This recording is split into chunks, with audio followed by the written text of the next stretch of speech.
सोचिए, क्या कभी ऐसा हो सकता है कि कोई व्यक्ति बिना माचिस या बिना किसी आग के यंत्र को आग लगा दे? आप कहेंगे ऐसा तो संभव ही नहीं है। अगर आपसे कहा जाए कि कोई व्यक्ति भयंकर सर्दी में भी केवल एक लंगोट में रहता हो और उसकी उम्र बहुत ज्यादा है, लगभग 100 के पार हो चुकी है, शरीर की हड्डियां ढांचा बन गई हैं, इसके बावजूद वो भयंकर सर्दी में केवल लंगोट पहनता है, तो यकीनन आपको हैरानी होगी, आपका माथा चक्कर खा जाएगा। लेकिन भारत की धरती पर जन्मे महापुरुषों के द्वारा ये कुछ संभव है। दरअसल हम बात कर रहे हैं 130 वर्षीय सियाराम बाबा की। ये बाबा भगवान हनुमान के परम भक्त हैं। ये बाबा अक्सर रामचरितमानस का पाठ करते रहते हैं। आपको जानकर हैरानी होगी कि ये बाबा बिना चश्मे के भी रामायण में लिखी चौपाइयों को बिल्कुल सही पढ़ते हैं।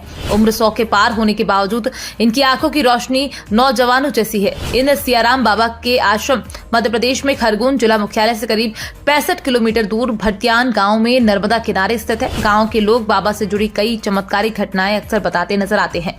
इन बाबा के दर्शन के लिए देश विदेश से लोग गांव पहुंचा करते हैं। इन बाबा के यहाँ जब भी कोई व्यक्ति आता है तो बाबा एक लंगोट में ही उनको दर्शन देते हैं। आपको जानकर हैरानी होगी कि आप इन बाबा के दर्शन के लिए 12 महीने में कभी भी आइए, आपको बाबा केवल एक लंगोट में ही मिलेंगे। यानी बाबा भयंकर सर्दी में भी अपने तन पर केवल एक लंगोट पहनते हैं। इसको लेकर स्थानीय ग्रामीण बताते हैं कि आज तक उन्होंने बाबा को कभी पूर्ण वस्त्रों में नहीं देखा।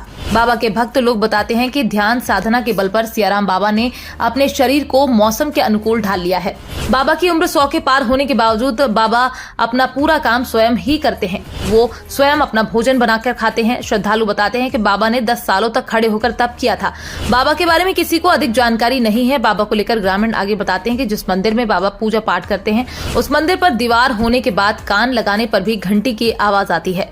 आश्रम में आने वाले श्रद्धालुओं से बाबा सिर्फ 10 रुपए का दान लेते हैं। अगर कोई व्यक्ति अधिक देता भी है तो वे लौटा देते हैं। इतना ही नहीं, सियाराम बाबा मंदिरों और धर्मशालाओं के लिए करोड़ों रुपए का दान कर चुके हैं। तो बाबा ने नर्मदा घाट की मरम्मत और बारिश से बचने के लिए शेड बनवाने के लिए 2 करोड़ 57 लाख रुपए दान में दिए थे।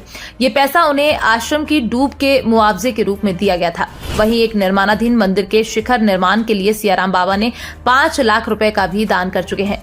इन सियाराम बाबा को लेकर एक और भी कहानी अक्सर लोगों के बीच में सुर्खियां बनी रहती है। बाबा को लेकर लोग बताते हैं कि सियाराम बाबा ने 12 वर्षों तक मौन धारण करके रखा हुआ था। तो वहीं जब 12 वर्ष बाद उन्होंने अपना मुख खोला तो उनके मुख से पहला शब्द निकला सियाराम। इस वजह से गांव के लोगों ने उनका नाम सियाराम रख दिया और अब बाबा सियाराम बाबा के नाम से ही पूरे विश्व में जाने जाते हैं।